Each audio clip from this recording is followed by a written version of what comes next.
The ballroom glittered with chandeliers, every table set with crystal glasses and roses. It was the wedding of the season, and all eyes were on Isabella, the bride in her jeweled gown. She thrived on the attention, her laughter filling the air as photographers circled her. Beside her stood Adrian, the groom, polite but reserved, as though his heart carried a weight invisible to the guests. At the far end of the room, servers moved quietly, carrying trays of champagne. Among them was Clara, a young waitress in a faded black dress uniform. Her shoes, though polished, had small tears at the seams, the best she could afford. She worked double shifts to pay for her mother's medicine and her younger brother's school fees.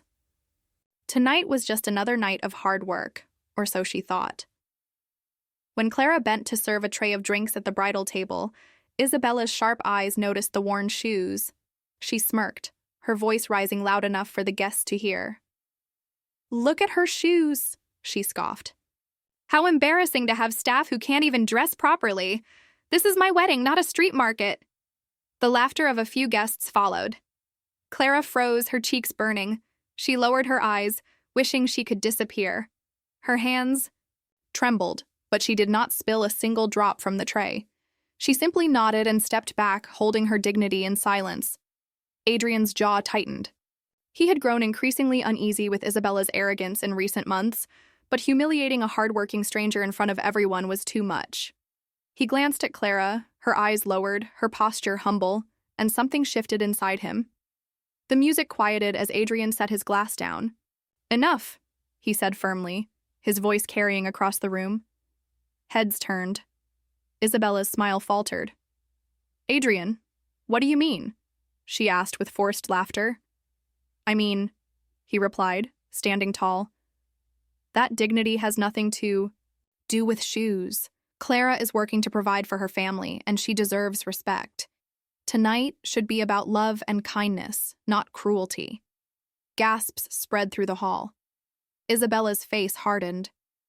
"You're ruining our day over a waitress?" Adrian looked directly at her. "No, Isabella, you ruined it yourself.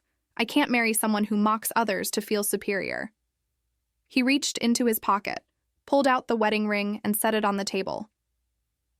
"This wedding is over." The crowd erupted with whispers. Isabella stood frozen, disbelief etched on her face.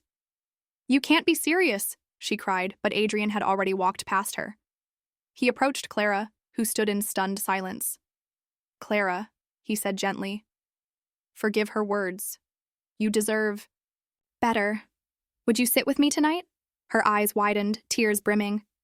I'm just a waitress, sir." "No," Adrian said, smiling softly. "You're a person with dignity, and that's worth more than jewels." Guests began clapping, some standing to cheer. The applause grew louder as Adrian guided Clara to the head table, seating her beside him. The other servers looked on with awe, and Clara's father, who had worked in the hotel's kitchen for years, quietly wiped his eyes from behind the curtains. Isabella, humiliated, stormed out of the hall, her gown trailing like a curtain, closing on her arrogance. The guests didn't follow her. Instead, they surrounded Adrian and Clara, praising the groom's courage and the waitress's quiet strength.